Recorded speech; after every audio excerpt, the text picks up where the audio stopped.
Welcome, Pewter Report readers, listeners, and viewers to a Tuesday edition of the Pewter Report podcast. I'm Scott Reynolds, joined by Casey Hudson today, and we're going to be talking NFL draft. We're going to be actually analyzing Pewter Report's latest 2022 Bucs 7-round mock draft. We came out with that about a week or so ago, and we'll have another one coming up around the Combine, probably a post-Combine edition. Then we'll have a couple more before the draft. We'll have one in April, and then we'll have a final one on draft week. So it should be fun. We're looking forward to getting some draft action, and who better to talk about that than Casey Hudson, was at the Senior Bowl, where let's see, at least one of these guys was in action. Two of these guys, is that right? Yeah, two players. We'll get to those in just a second. Casey, how you doing today? Good. It's nice to kind of have my feet on the ground for a minute. So been running since our season ended and then kind of kept up with the remainder of what was football. It was very gut-wrenching to be in Los Angeles and be happy for the Rams and their success. Yeah. I wanted the Bucs to be the only team to do some of those things, but at least they granted me with a good time besides Airbnb and all of their nonsense. So I'm happy to be home. Yeah, I was happy for not just Aaron Donald and Matthew Stafford. I mean, I'm not really fans of the Rams, so I could care less really. But I was happy for Raheem Morris, the former Bucs head coach. Yes. The defensive coordinator for the Rams, got his Super Bowl ring. Actually, he has two because he got one with the Buccaneers as an assistant back in 2022. Wow. 2002, the original Bucs Super Bowl team. And also Kevin Demoff, who was the Bucs capologist back in the days of Bruce Allen, John Gruden. So it was good to see Kevin, who's the chief operating officer of the Rams, out there get those Super Bowl rings. A couple of former Buccaneer guys I know that have some rings now. So that was pretty cool. See, it takes some Bucs magic to do it. So yeah, exactly. So, but I don't like the Rams. Nah. Everyone's like, who are you rooting for? And I'm like, I'm working. I root for nobody. Yeah, I was rooting for the Bengals just bitter. Because. I was hoping that they would pull off the upset. I might have had a little bit of money on the game too on the Bengals, so had a little bit of extra incentive there. It looked so good at first. The best part though was being in the media tent, and I'm not really leaning in either direction. But the Joe Burrow story really, I gravitate towards the underdog story. Everybody knows this about me. And then it was, oh, you're being bitter because Tom Brady left you. I'm like, they didn't leave me personally, so. Right. I'm okay. But did he leave us? I don't know. I'm not sure. Never say never, Casey, right? And at the same time, too, I'll still point out to this day that Tom Brady has yet to use the word retirement or retiring in his podcast, in his social media farewell to Tampa. We just haven't seen him use those terms yet. And usually it's, I'm announcing my retirement. I'm retiring after 22 years of playing in the NFL. I mean, usually use those words, but the fact that he uttered the phrase "never say never," we'll see, right? We'll see. That's a very determined-looking guy who's not ready. The hard part for me is Tom Senior. I know that he's had to put a muzzle on his dad a couple of times, but Papa doesn't come out and declare that you're not retiring for you to turn around and retire. That's the part that wakes me out the most. Thing was weird, right? Because it came out on a Saturday. The national guys broke it, Darlington and Schefter, and then there was pushback, right? Tom Senior said, he's not retiring, he hasn't made up his mind yet.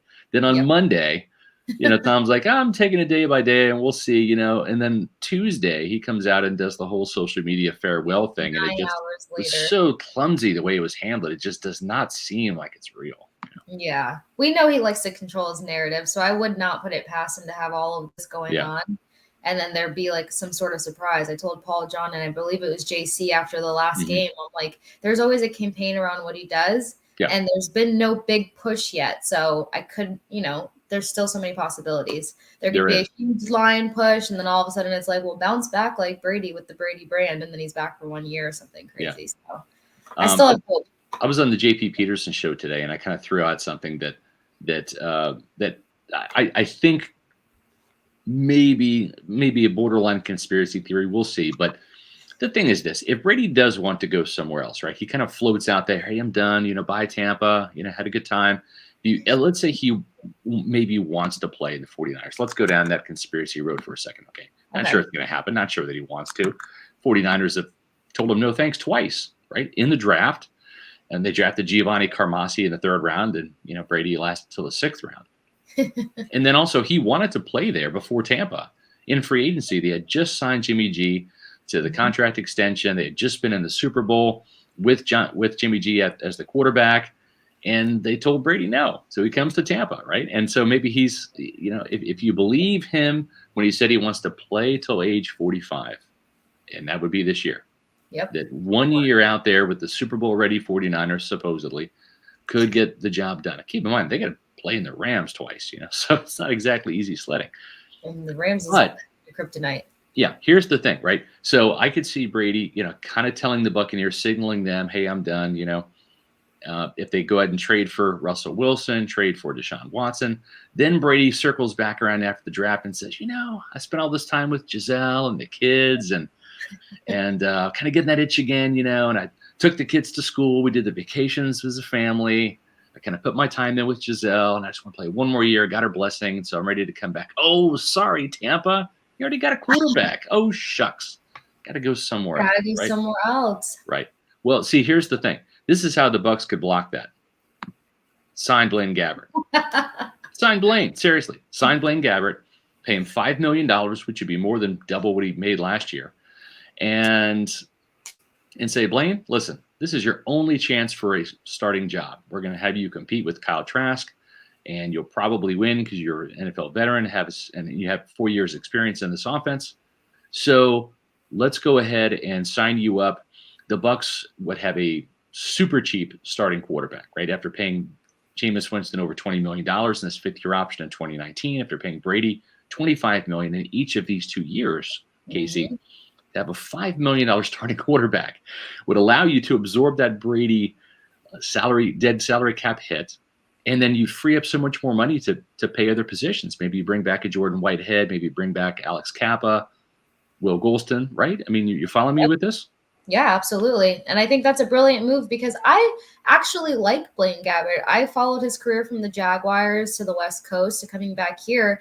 And granted, I think a lot of people forget he did well enough at the Jaguars. He didn't really have many pieces to work with.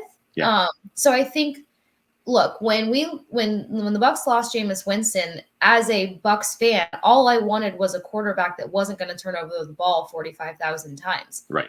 Blaine Gabbert can do that. Well, I would have been more than happy with Blaine Gabbert.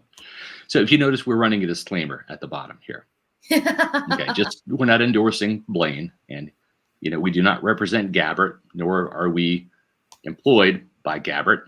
And Blaine did not slip me a $20 bill to say nice things about him. So just so we're clear about that, right? So we've full context. We've got the disclaimer there. We're not endorsing this idea. We're just saying it could happen. But here's the thing, Casey. When it comes to Blaine Gabbert, what that signing could do is it boxes Brady in. Okay. Mm-hmm. He doesn't have that excuse. If the Bucs can't pull off a trade for Russell Wilson, Deshaun Watson, an A-list kind of guy, yep, then you sign Blaine Gabbert and you say, well, Blaine's kind of our placeholder quarterback. He's our backup option. If Brady wants to play somewhere else and says, hey, you know what? I've kind of thought about coming out of retirement, and you've already got Russell Wilson, so just trade me to the 49ers. I mean, the Bucs would have to do that. They can't afford both of those guys. But if you've only signed Blaine, it boxes Brady in. He's either coming back to Tampa or he's not playing anywhere else, right? Yeah. I mean, it's a brilliant strategy, right? Sense. Yeah. Oh, yeah. So what it does is it just basically says, yeah, I mean, Tom, we're ready whenever you want to come back. You want to come back in training camp? Want to come back in April? You want to come back September, start of the season? Have your whole summer off. We don't care. At least you're coming QB1 back. is waiting for you, right? That's your spot. But, if you decide to stay retired, then we'll just move Blaine out for a year, and then we'll see how that goes. Yeah. But that would be the way for the Bucs to box Brady in and doesn't give him that excuse to, well, you've already got your quarterback, guys. Trade me. I can't play here, obviously, so I'll go somewhere else. So yeah, let me get out of your hair really quickly. No. Right. If that is a possible theory out there, this would be Blaine Gabbert, folks, could be the guy that could defuse that bomb. You bring Blaine Gabbert back, and you say, listen, Tom, whoa, Tom, you're not going anywhere. If you want to play, you're coming back for year 3 in Tampa, right? Because Blaine's been your backup the last couple of years. He's still now your backup. I mean, we just paid him a little bit more because he's done a good job as your backup.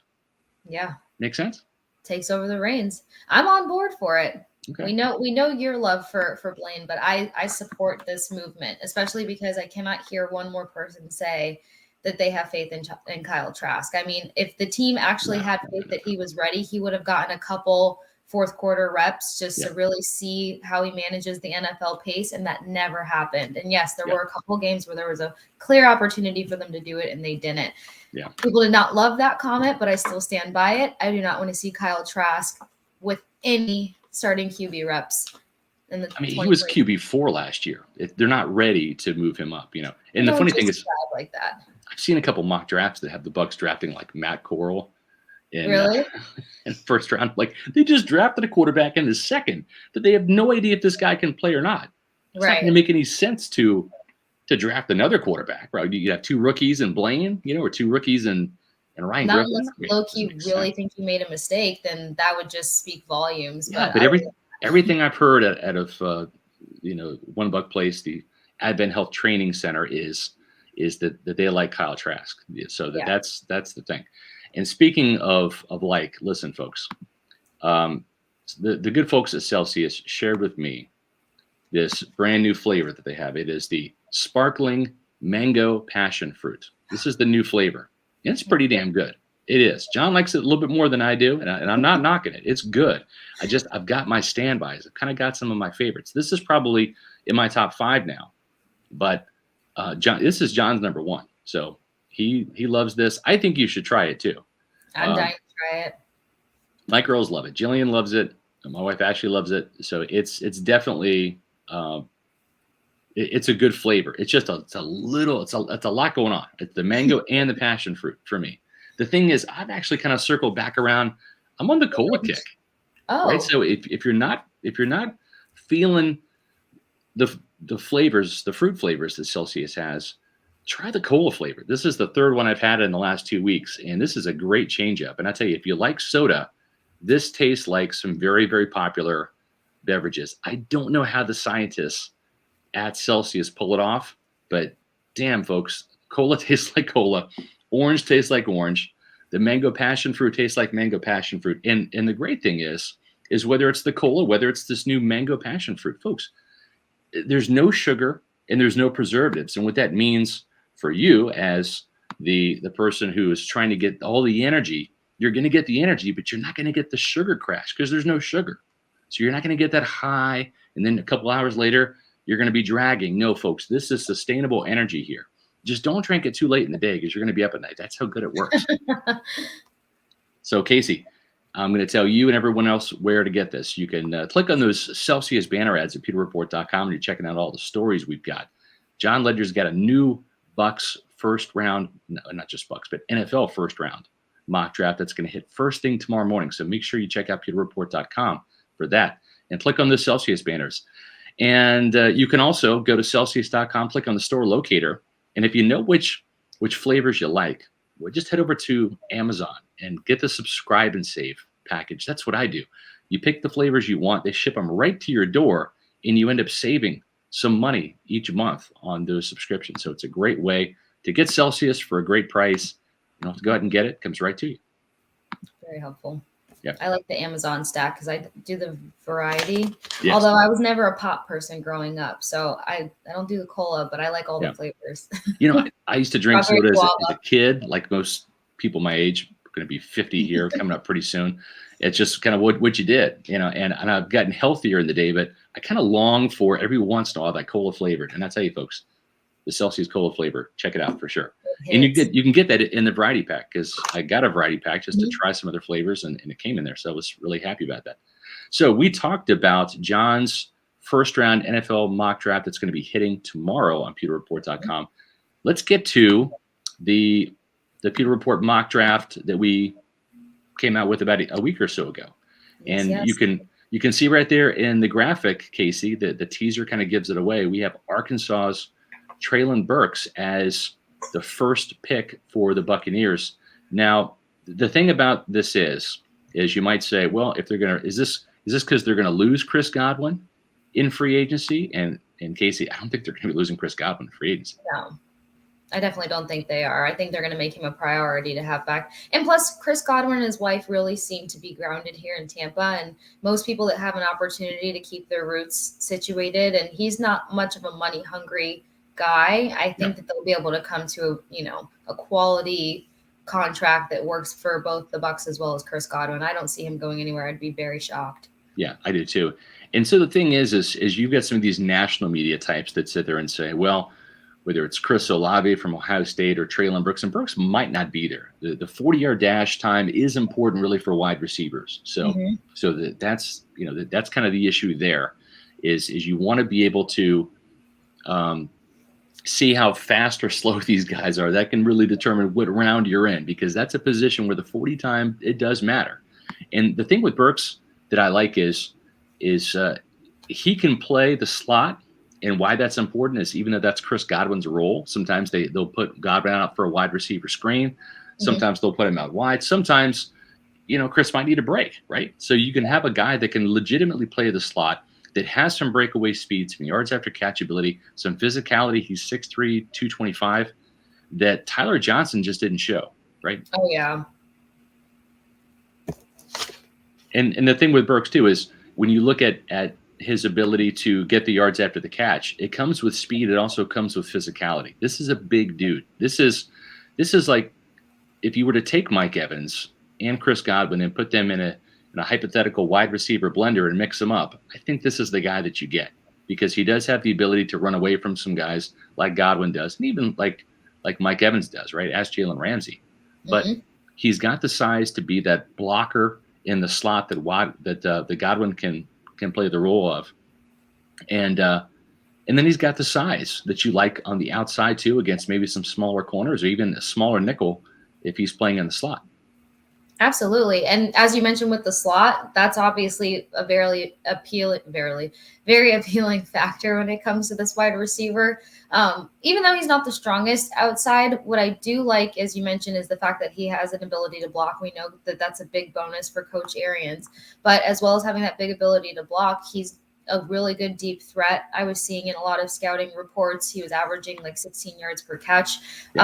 And he has a little bit of versatility to him where he's strong in the backfield as well. They say that he runs really hard, which makes him a quality option also. The only thing that makes me quite nervous is, in comparison to Tyler Johnson, he's somebody else who kind of scouts were ruling into having separation issues, like struggling to separate from guys. And with that size, but I think because of his frame, he'd be able to learn it and better manage it versus Tyler Johnson, who's a little bit smaller. So if you don't have the confidence to create that separation or to fight for it, then usually you can body guys out if you have the build on you. So definitely a guy that's very coachable with this Bucs staff. I would think that he would do so well. Although I'm a little biased as to who I would love 27 to go to.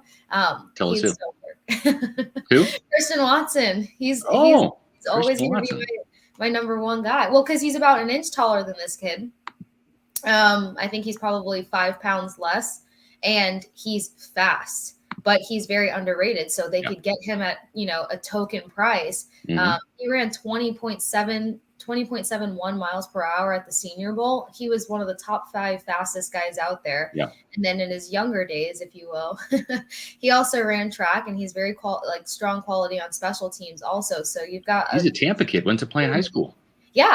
Which Plant had, Plant breeds. It just depends on the teams these kids have ended up with after the fact as how far or what the longevity was of their careers. But he was just such a standout to me. And because he was kind of flying under the radar is the other reason why I'm like Bucs and him are the perfect relationship, because when it comes to cost efficiency, that should work. He's just now kind of putting some capital on his name, and on top of just now spicing things up and getting some recognition for his capabilities.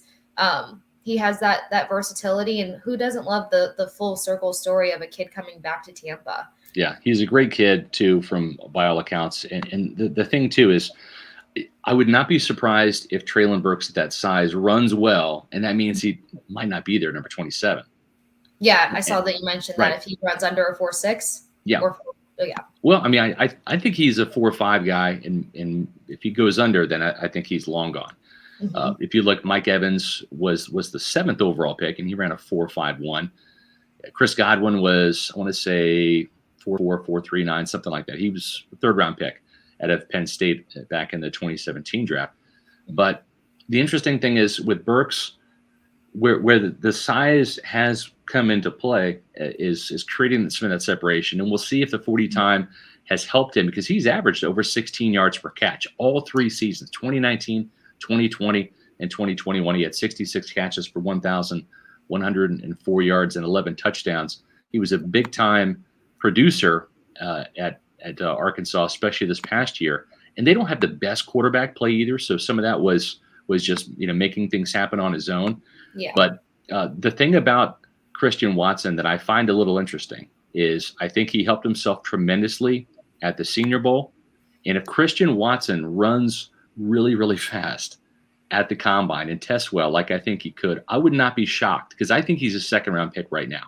I would not be shocked if he ends up becoming a late first for a team like Tampa Bay, who has certain preferences at wide receiver. Is Chris Olave at 6'1", but a skinny 189? Is he a Bucs fit? I'm not sure. Is Jahan Dotson from Penn State, who has a similar type build? Neither one of those guys are very physical. Are they Bucs fits? I'm not sure. But the interesting thing is, I just wonder if, when it's all said and done, if Christian Watson doesn't really become one of those guys that is a Bucs fit and tempts them at number 27, right? I mean, Pewter Report had Joe Tryon-Shoyinka as the 1st round pick last year, and he was considered by many as a 2nd round pick, right? So sometimes beauty is in the eye of the beholder.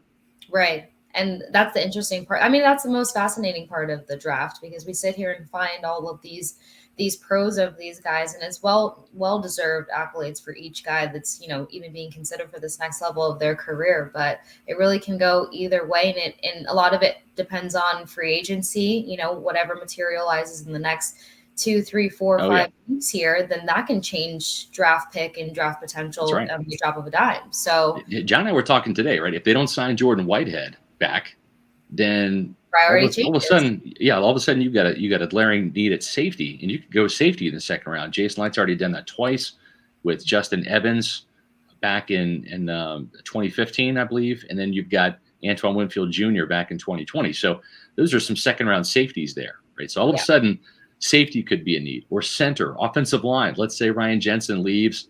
I think he's probably going to want to break the bank, and if he leaves.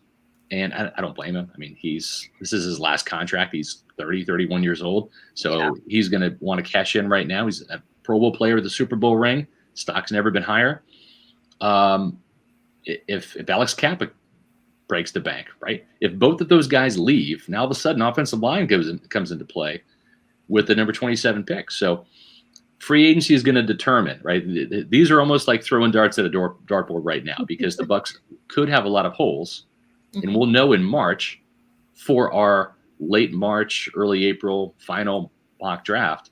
Those will be a little bit probably more on target, because we'll have a better idea of where the holes are in Tampa Bay. Absolutely. But at least it's exciting for now to see who may potentially plug in. But I still like this guy. I mean, it's just Christian Watson stood out to me at Senior Bowl, and everybody knows the hype that I've appreciated around him. But something else that I do like about this wide receiver is, once again, a lot of reports, a lot of feedback on him is the fact that he has such strong hands. So it's very difficult. Like, he's not a big guy. He's not the kind of guy that drops a lot of passes. He's very good with ball control and ball security. And maybe it's just like, after this past season, seeing a lot of rough catches and a lot of crucial drops coming in. That's something that's just extremely appealing, is knowing that you can have that ball security. And as you mentioned, he didn't have the greatest quarterback at Arkansas. The Bucs don't particularly know what their quarterback situation is going to be. So there's a lot of balance outs there that can make him look like a prime guy to come in and really help out this offense right away. Yeah, for sure. Richie P says, Scott, what do you think about trading down from 27 if Burks or another high-quality edge rusher is available? Then you can get Watson and Travis Jones. Speaking of Travis Jones, Casey, Travis Jones is going to check in at our number 2 spot. Now, this was a guy that you did see at the Senior Bowl. Treylon Burks wasn't there, but this was a guy that when I saw his film, and I haven't seen a whole bunch of it because UConn, there's just not a lot out there. It's not like UConn was in prime time very much. But when I looked at this guy at the Senior Bowl, he just screamed Bucs defensive tackle to me, from his size, 6'4", 334 pounds, to his brute force and physicality. He's not Ndamukong Suh, who was a top 5 pick back in the day, back in 2010, but he plays the game like Suh plays, which is that kind of bull rush, shut down the run, space-eating type of defensive tackle that's going to keep an offensive lineman off the linebackers and really stuff the run for you.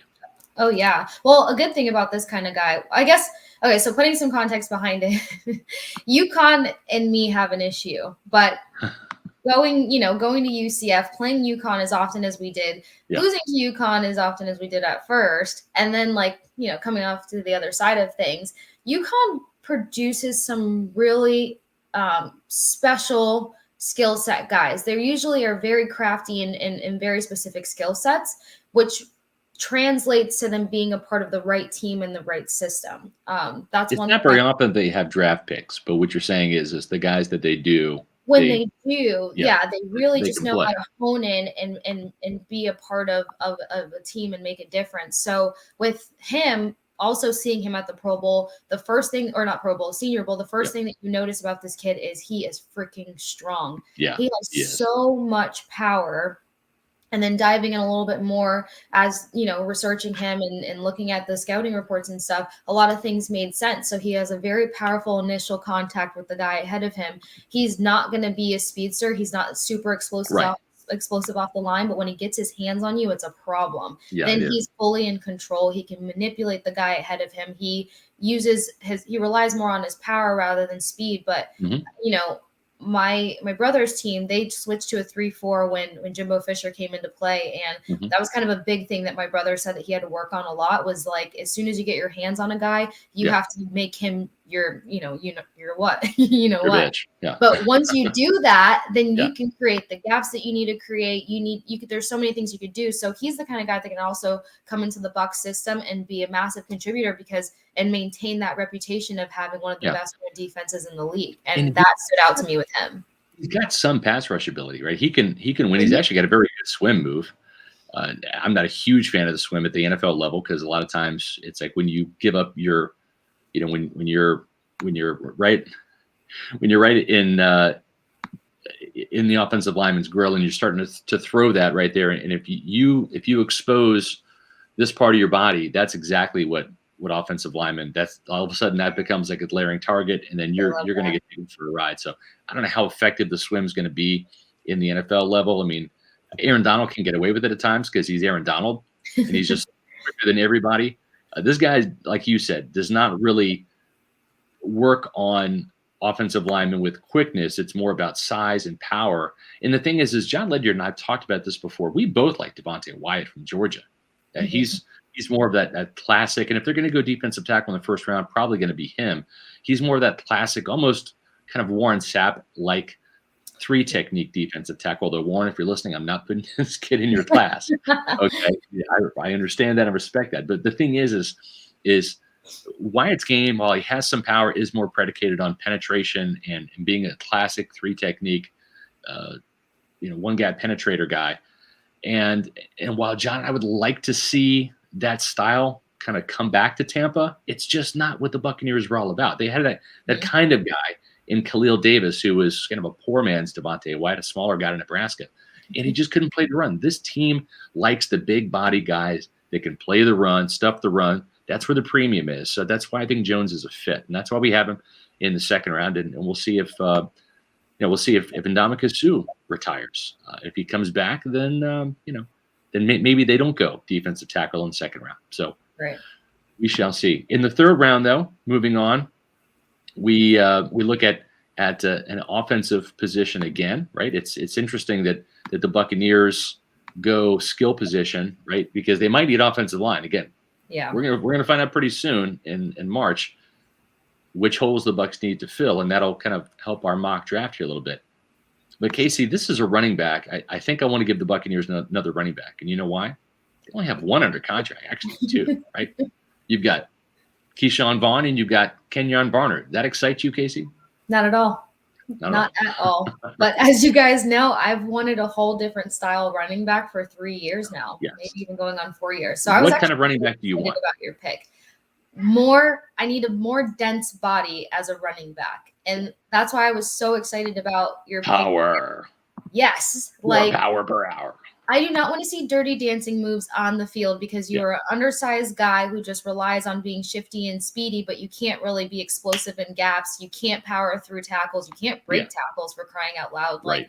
It has to be done, especially depending on your division and who you're facing. If you know you've got these massive linebackers that can get a hold of you and pull you down, you've got to have a lot more grit. And I haven't seen that gritty running back at all. Right. I think Tyler Allgeier, the running back from BYU, I think this kid is exactly what you're looking for. Yes, the thing about Allgeier, 5'11", 220, he's got some sneaky speed, and I don't mean like sneak Vaughn speed. I mean some actual sneaky speed. Like this guy, you don't think he's running fast, but yet he rarely gets caught from behind in the open. Mm-hmm. And he really kind of came on the last 2 years. He's only 21, and the thing is with BYU kids is they typically do those sabbaticals, right? They do the mission trips, I should say. Mm-hmm. And this kid's only 21. Usually when you look at BYU products, you're like, oh gosh, he's like 27, 28, whatever already. This is only 21-year-old kid. And so I like him.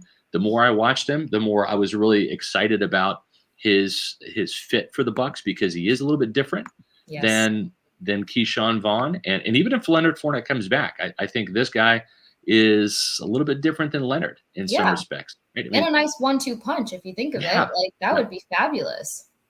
He kind of reminds me of Kareem Hunt a little bit coming out of Toledo, where I think Hunt has got a little bit more juice. This guy might actually have more power, and he's going to drag people a little bit more. But he'll slip tackles, he'll break tackles with power and with some wiggle. In 2020, he had 150 carries for 1,130 yards, 7.5 yard average, 13 touchdowns. But Casey, last year, 276 carries, 1,601 yards, averaged almost 6 yards a carry, and 23 touchdowns. This is your goal line back. Yep. And something else, like building off of the fact that you said he has that sneaky speed, it's the fact that once he sees that he has a clearing, he's able to pick up. His whole stride changes. Teams were kind of referring to the fact that he has different strides and he knows how to adjust his stride, which is major, because then that means that he can be shifty without doing too much dancing. We've seen a lot of dancing this past season. And Leonard Fournette kind of dances a little bit too much sometimes too. Yeah. He has his moments, absolutely. And dancing too much, it takes momentum away from you. It puts weight in your feet. It just does a lot. So to be shifty without doing too much dancing, that's appealing. Something else with him too is that they're saying plays true to size, which I'm so excited to see, because if you're 5'11", 200 some odd pounds and you play true to size, that means it's going to hurt the other guy just as much as it hurts you on that impact. He can break tackles. He has really, really good field vision, and he knows how to really hit gaps explosively or create those gaps, which is all appealing to me because, Keyshawn Vaughn, he has the speed, but that gap has to be a little too obvious in a sense. So that was some of the things that I saw within the running back group that I didn't love, is the fact that the play had to be very obvious for it to be effective or efficient. Don't get me wrong, they had their moments, but those great running backs that really make those plays, that really make teams pay for it, they're creating those opportunities because they're strong enough to break through those thresholds. Agreed. This guy's a creator. I think you're spot on, Casey. He's a creator on his own. He can slip tackles, break them, push the pile. He can do those things. He can also catch the ball, right? Because that's important. Yeah. Now, he only had 14 catches for 174 yards in 2020. That's a 12.4 yard average. That's pretty healthy. Then he doubled that production this past year, 28 catches for 199 yards and a 7.1 yard average. As we've got here, Actually, this was the one I wanted to get here. Jeer's a dump down guy. Route tree will have to get better. Yeah, I don't know if he's a route tree kind of guy. I think he's the kind of guy you want to feature in screens. You do want to check down and let that 5'11", 220-pound guy take on cornerbacks in the flat and either run him over or run around him, right? And get 9 or 10 yards and then move the chains. I think that's where this guy can help. He's also a guy that will look for work as a pass protector. He's big enough. He's nasty enough. He will stick his nose in there and pass protect. And that's key for the Bucs running backs as well. Yeah, that's probably one of the best looking running backs. I mean, that I've seen that's within reach of the Bucs drafting in a while. And I'm sure you're going to get to it in a minute, but I see that people are asking about Dameon Pierce. Trust me, he is extremely impressive. I mean, John and Matt just about lost their whole soul when they saw this kid the last play of the day. He pass protected really well. I get it. I'm not excited by Dameon Pierce. I'm just not. This is a guy that had 13 carries was I think his most carries at Florida. He split time, and I just didn't see the production. I didn't see the speed. Didn't see the production. I think he's another Ernest Graham. He's an okay back. He might have been the best back at the Senior Bowl. That's not saying much. I don't think there's a lot of good backs at the Senior Bowl. And so, just kind of comparing to what we were talking about, from what I saw of him, does he run hard? Absolutely. But he was running hard in clearings. He was running hard in obvious plays where he had the opportunity to go the extra mile. But as for creating those opportunities, it wasn't much. And I wasn't impressed by UF this past season or the past 2 years. No. Well, and listen, Casey, I know you're a UCF alum. You know that's kind of my Florida team. I've adopted UCF. I'm a Kansas State Wildcat, but that's the team I like to watch. I was at the Gasparilla Bowl. Casey, I'm not telling you anything you don't know. UCF's defense was one of the worst tackling units in college football last year. It was awful. One of the worst defenses. And yet Pierce, I think, had 47 yards, averaged about 4 yards a carry. I know he had a touchdown. It was like a 13-yard run. So minimized. If you're not going to get 100 yards, which he never did, never at Florida did he get 100 yards. Matter of fact, Pierce did not even get a 90-yard game at Florida. If you're not going to get 100 yards on UCF, when are you going to get it? Not in the NFL. I mean, at least I'm not hopeful of it, but. I mean, I'm not buying the Dameon Pierce thing. I mean, if you want to draft him in round 5, 6, 7 and give him a shot in camp, fine. But I mean, he is not a mid-round back as far as I'm concerned. And we'll see. I could be wrong. The team might draft him. Yeah, but it's not worth it for the Bucs at all. Yeah. I don't see that being a great fit. Like, I think Allgeier could be. Now, another guy that you saw at the Senior Bowl, and this guy is really interesting because I kind of liked him in 2019. We're talking about Western Kentucky outside linebacker D'Angelo Malone. Really liked him in 2019. Kind of fell off the wagon a little bit for me in 2020. What I mean by that is this was a guy that in 2018, I didn't really watch Western Kentucky, but he put up some good numbers, 60 tackles, 6 sacks, an interception, 2 forced fumbles. But 2019, when he was the conference MVP on the defensive MVP, 99 tackles, 20.5 tackles for loss, 11 sacks, a fumble recovery for a touchdown that season. Malone was a really impressive player. Now, the thing is he's 6'3", 234, but he's a pass rusher. Yet he can also drop in space too. So he's kind of a versatile guy. And the big question with him is he big enough? Does he have speed to power? And my whole thing is, if you put 10 more pounds of weight on this guy, then I think you get him into that Cam Gill mold, and he's at least a real quality special teams guy, and maybe even he might even become a designated pass rusher, a DPR kind of guy. Totally agree with that. Versatility is always appealing. I would say, especially in the Bucs system, versatility is appealing. Yeah. The thing is that, college was more so a defensive end in a 3-4 system, and then they're saying that he'll be an outside linebacker in the league. But as you mentioned, weight-wise, probably because of his frame, he's not too solid on setting the edge, and he's explosive and he's quick, but he's not one of those initial contact, has strength kind of guys. He lacks power. The only reason that freaks me out is because – and please, I could be totally off base here, but when I think of somebody who's explosive, when I think of somebody who's quick and who likes who likes the initial contact but isn't as powerful with it, I think of Devin White. And I just think of another guy out there running full speed in God knows what direction. And it gets me a little antsy. That's the only reason why I'm like, But, coachability, sure. he seems like a very coachable guy. There was a lot of reports on him being very instinctual on the field, which I think as a defensive player, instinct is probably one of the best things you can have. Also, depending on what system you're running in. But I was just a little concerned on him being kind of like all gas, no brakes, because we've seen too much of that.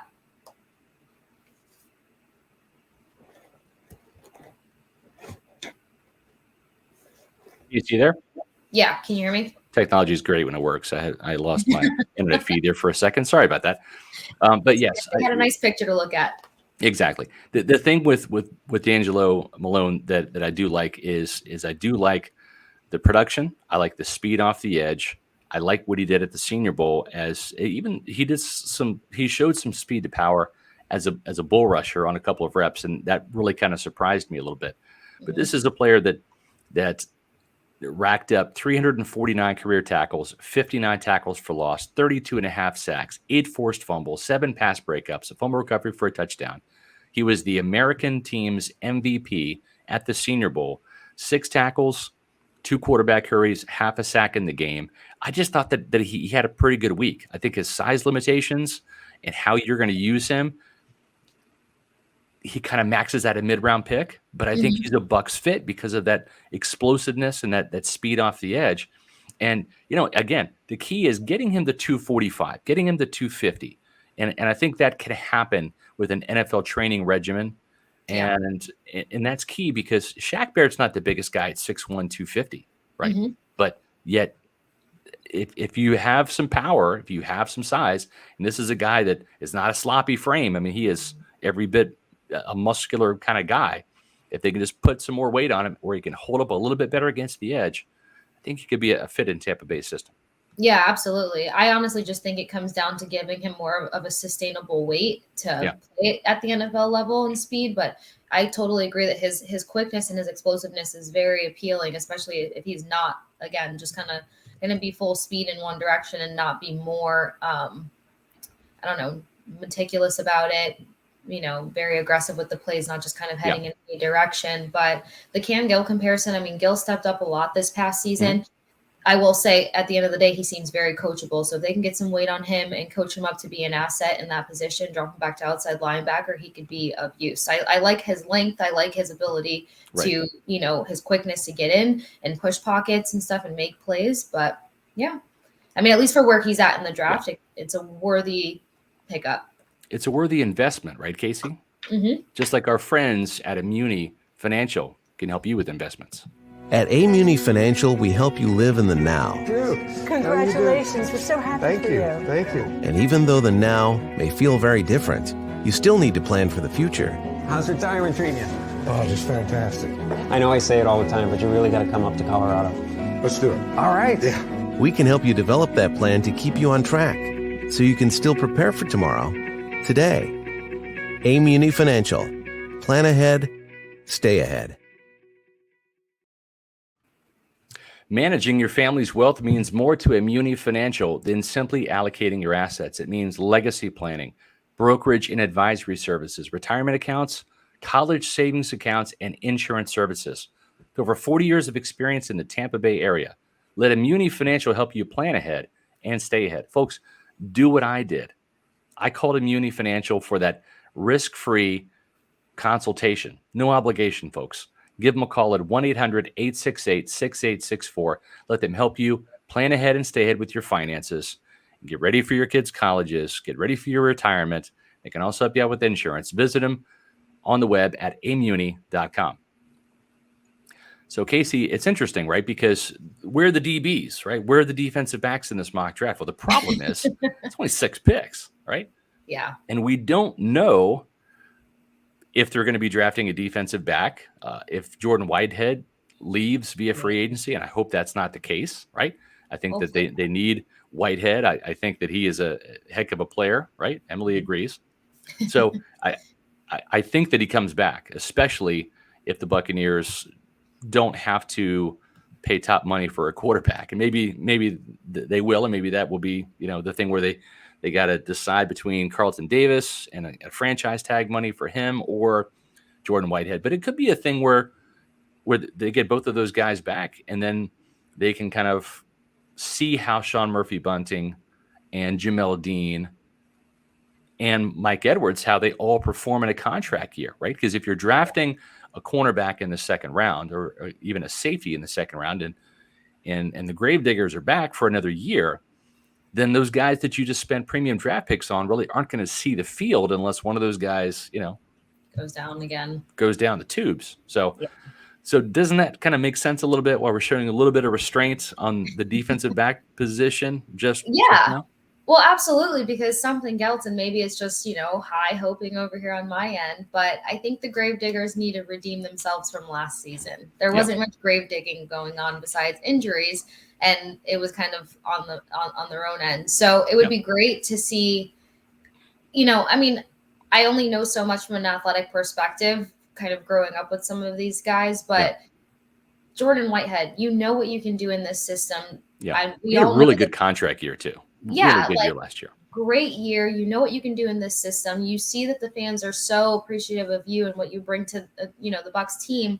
I can't imagine you want to go and try to do that anywhere else because one scheme difference, one defensive difference, and he's not going to be the Jordan Whitehead that he was at the Bucs. He's going to be something else, and it could be worse or it could as be an better. old timer, I saw that with Dexter Jackson, the former Super Bowl MVP safety for the Buccaneers. Right, he did whatever every free agent wants to do, which is cash in. That was in Arizona. It was not a good scheme fit, and he fell off. Yeah, he fell off. Yeah, he was not the player he was for the Cardinals that he was in Tampa, where he was a great scheme fit. And I think that's the same thing out there. Speaking of scheme fits, before we get on to our final two guys in the mock draft, Mark's main channel says, don't know D'Angelo Malone well. How's his coverage ability? Would he start as a third down sub? Yeah, he would. He would be kind of that DPR designated pass rush guy. But as you know, Todd Bowles likes to drop those outside linebackers sometimes in coverage. Sometimes it works out. Shaq Barrett had a couple picks, including one in the playoff game against Philadelphia. Had another one earlier in the year. And Jason Pierre-Paul, back before his shoulder injury, had 2 interceptions in his Pro Bowl season in 2020. So sometimes those guys can come up with picks. I'm going to call it right now. I think Joe Tryon-Shoyinka gets an interception, his first pick next year as a starter. So, and he's got the athleticism to pull it off. But yes, D'Angelo Malone could be that guy because he did play some linebacker level snaps. Mm-hmm. He can be a guy that can drop in coverage. That's what kind of makes him appealing too. Yeah. So we're not going to hit defensive backfield in this particular draft. No corners or safeties. Again, that'll change. We'll see what happens with Carlton Davis and Jordan Whitehead in free agency. But rounding out the draft was a guy that was not at the Senior Bowl. A little surprised, but he was at the East-West Shrine game. And when I watched the film from that, the 5th round pick is North Dakota State offensive lineman Cordell Volson. Now, Volson was a right tackle at North Dakota State, did some pass protecting, some run blocking for Trey Lance up there. And, of course, your guy Christian Watson was a teammate there. So it's a situation where, at least in this mock draft, they're getting a Bison, but it's not the Bison you want, Casey. It's Cordell Volson. I was really impressed with Volson at the East-West Shrine game. This guy is a run game mauler. The Bucs like to run that duo inside the tackle, gap run scheme, and this is the kind of guy that you want there. Jason Light likes to take offensive tackles and move them inside. We saw that with Robert Hainsey, right? Mm-hmm. Moving from right tackle at Notre Dame to center. Yep. We've seen that with Alex Kappa from left tackle to right guard, from Humboldt State to 3-year starter in Tampa. And if they lose Kappa, this would be a guy that I think could come in as a former right tackle that really excels in run blocking. I absolutely agree. And my favorite thing that stood out about this guy was the fact that he plays until the whistle blows. Yes. Everybody knows that that's something that I am just so big on, because you just never know when the difference is going to be created in those seconds of play. And he likes to make guys pay. I mean, who doesn't want to see an offensive lineman that just loves a pancake and go at his guys?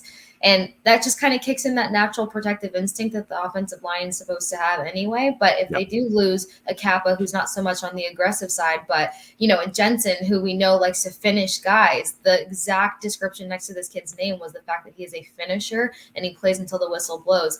Someone else with very strong hands, powerful initial contact, and can't be said loud enough, but he's a very coachable kid, which means eventually he's going to be that starting guy that you can rely on, who's going to continue to make this offensive line as strong as it's been and as reputable as it's been. I love this picture right here. If you're watching us on our YouTube channel, make sure you subscribe, right? We're Pewter Report TV on our YouTube channel. So if you're watching this podcast rather than listening to it, you'll see this picture. This is the second level. This is like a safety or linebacker that Volson is just completely engaged in. He is face mask to face mask, driving this guy back. And it really speaks to the type of run blocker he is. He's got the athleticism. He likes to get to the second level and beat up on the little kids. And he is kind of that nasty mauler. The thing, too, with North Dakota State that I know well is we've got the former North Dakota State head coach, Chris Kleiman at Kansas State. This will be Kleiman's 4th year. But he won, I think, 6 national titles at North Dakota State. He was there recruiting Carson Wentz. He recruited Trey Lance to North Dakota State. So, North Dakota State folks, if you don't know, they're like the Alabama of the FCS level, right? They're the perennial team to beat. And they put some guys into the NFL. Obviously, we talked about Wentz and Lance, but there's also been some offensive linemen. There's been some skill position players. We talked about Christian Watson. But this guy right here, I think, would be a hell of a pick if he's still there in the 5th round. Yeah, absolutely. And something else, to be 6'6", 319, I hope it makes sense, but he plays bigger than that, which I like. But there's nothing more appealing than a guy on the line that can take up more space than his actual frame. So definitely a guy that I think could be useful. And as you said, depending on how things move around heading into free agency, coming out of free agency and heading into the draft, this can be a guy that can really kind of be a plug and play player. And true, I see it. And I'd love even more if his teammate came with him. Yeah, exactly. Bring Christian Watson. Hey, maybe we'll have Christian Watson in a later mock draft, maybe even the 1st round. We'll have Volson maybe in the 4th or 5th round. So, we'll see. They might go, double bison. And why wouldn't they, right? It's was it 2 for Tuesday, right? Yep. February 22nd, on the right day, Scott. Yeah. Of all the days that we asked for 2 specific players from one team, today's the day to do it. Get 2 bison. So. Let's do it. Let's make it happy. So Long Lost Leisure has a great point here. 5th round offensive line is Jason Light's weak spot. I would also say running back is also kind of his blind spot when it comes to the draft, right? Yeah. But I agree. Kadeem Edwards, Kevin Panfil, Caleb Benenoch, it's like his offensive line magic disappears after round 4. That's fair. I would also say, though, in Jason's defense, that when you're getting to round 5, you're mining for gems, right? It's not a slam dunk that you're going to find a guy that it's going to start or even become a quality long-term backup, right? If you find a 5th round guy and he makes your team in year 3 and year 4, that's a win. And that's just hard to do. The percentages drop each round as you continue to go into day 3. And that fair point, but at the same time, it's hard to find starters in the 5th round. It just is, or even quality backups. So let's round out our mock draft here. We had a 7th round pick in our previous mock draft, tight end from Virginia, Jelani Woods, who is a hell of a player, really had a good week at the East-West Shrine Bowl, helped his stock out there, caught a touchdown pass, I believe, in the game. And Bruce Arians got really pissed because he's a Virginia Tech guy, right? So he's like, what are you doing drafting a Cavalier? And Aronde Barber was happy because he's a Cavalier, right? Yep. Bruce Arians probably was not too happy with our pick. So we did Bruce a favor. We said, fine, we're going to give you a tight end only because you only have one tight end under contract right now. It's Cam Brate. Yep. I think Rob Gronkowski's gone. What do you think, Casey? I think so too. I think he's just enjoying life right now, and then he'll throw that out there very nonchalant and go about his life. For him, it's about playing with Tommy. It's their dynamic. Why give it a chance to be with somebody that you don't know what to expect? And he went from being super healthy to really overcoming some significant injuries this past season. And as we know, when a guy says that they're good, that means that they're 46% good, not all the way good.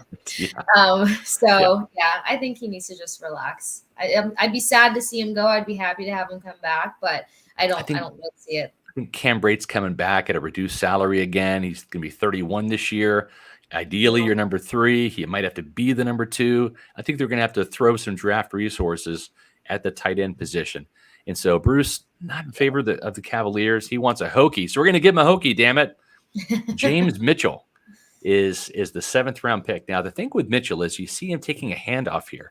He was actually a goal line back. They used him as kind of a wing player on end arounds, where he actually scored a bunch of touchdowns at Virginia Tech. And let's see, what did he have? He had 4 touchdowns as a sophomore and 1 rushing touchdown last year. So he's kind of a goal line guy that's interesting. But even more so, he can stretch the field, right? Yeah. 21 catches, 361 yards, a 17.2 yard average, and a pair of touchdowns in 2019. And then in 2020, 26 catches for 435 yards, 4 touchdowns, a 16.7 average. We know that Bruce and the Buccaneers, whoever's going to play quarterback, like guys that can stretch the seam vertically. And this is kind of what this guy can do. He's a decent sized tight end, 6'3", 255, not as big as Gronk, but he's a very good inline blocker, which you're going to have to do. Right now, you got Cam Brate and Cody McElroy, so you need more tight ends. Why not James Mitchell? Take a flyer on him in the 7th round. Yeah, I mean, he's okay. But I'm only going to say that because everyone knows what kind of tight end I like. That big pro style guy that's versatile, that's equally as good in catching as he is in blocking. And with all reliance on Cameron Brate, I just kind of wanted a bigger guy, if you will. And I don't love the idea. I know. Gronk, okay, you have to come back now if this is what's going on. Yeah. But I just the non-appeal for me is H-back. I just see H-back when I see him, and it kind of throws me a little bit because it's great to have another passing option, but for all the blocking that kind of needs to be a little bit more solidified, he just doesn't scream that to me. I will say him being a basketball background is always quite useful when it translates on the field for football. And that is something that does translate for him. As you mentioned, he knows how to stretch the field. He's a big play guy. He knows how to come down with the ball. That's all extremely helpful. He's supposedly a better inline blocker than like a Cam Brate would be, right? He's not going to be Gronk, but he does enough in the run game. Now, can he hold up from a size standpoint at 6'3", 255? O.J. Howard is 6'6", 255, right? And he's not as stout as you would like him to be, even though he's got a much bigger frame than this kid. So sometimes it's not about the size, but we'll see. The interesting thing Natural too, strength. Correct. Interesting thing about Mitchell is he suffered a season-ending knee injury that ended his Hokies career after just 5 catches for 42 yards and a touchdown. So he missed most of his final season, but he's a very high character guy, a leader. He's a team captain. And when you're looking at the 7th round, you're looking about guys that can play special teams too. Right. So that's why linebackers, defensive backs, tight ends, running backs, those are the kind of picks you see near the end of the draft because those guys can help cover kicks and punts and play on special teams. Yeah. And of course, I'm kind of not biased, but this is always going to be a hard, satisfactory point for me because not only because I love the pro style kind of guys, but also because I love being able to see a real quality 12 personnel be run, but I just don't have faith in what's left on the roster under tight end to get that done. Yep. I also feel like Cameron Brate just didn't look himself this past season because we've seen him be relied on so much more and play a bigger, more reliable role. And I emphasize reliable because he just had really bad catches this year.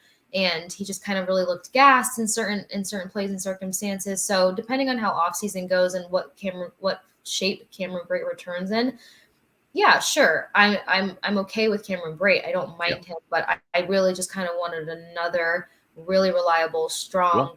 Jelani Woods might be your guy. He may not be there in the 7th round after what happened in the East-West We Shrine might not be Bowl. able to please Bruce this time. We got to just do what's right for the team. We have to do what's best for the team. 6'7", 270 pounds. The guy is big. He's a big dude. He looks like an offensive tackle. As a matter of fact, he made the offensive tackles at the East-West Shrine Bowl look a little small too. So maybe it's Woods, maybe it's Mitchell, maybe it's another player. We'll see as it gets closer to the draft. But just make sure, folks, that if you haven't subscribed to our Pewter Report YouTube channel, it's Pewter Report TV, that you do so. Make sure you hit the like on this video and all of our other videos. That helps us when it comes to the algorithms, helps other Buccaneer fans and draft fans find our content, and so you can play a role in helping our Pewter Report TV account on YouTube. Greatly appreciate it. We're knocking on 8,000's door. We want to get there by draft time, so you can help us play a role in that. So we appreciate y'all for tuning in today and for checking out our mock draft. Again, John Ledger's got a first-round NFL mock draft tomorrow on pewterreport.com. So, Casey, enjoyed having you on the show today. Yes, as always. Welcome back from the Super Bowl. It wasn't so super without the Buccaneers, but maybe next year, right? We'll see. I know. I just kept calling it another game. I probably offended half of LA, but it was fun. Yeah, so. Exactly. What do you mean, my job? For Casey Hudson, I'm Scott Reynolds. You've been watching Pewter Report's TV here on our YouTube channel. Thanks for watching the latest edition of the Pewter Report podcast. And John and I will be on tomorrow. And as we like to say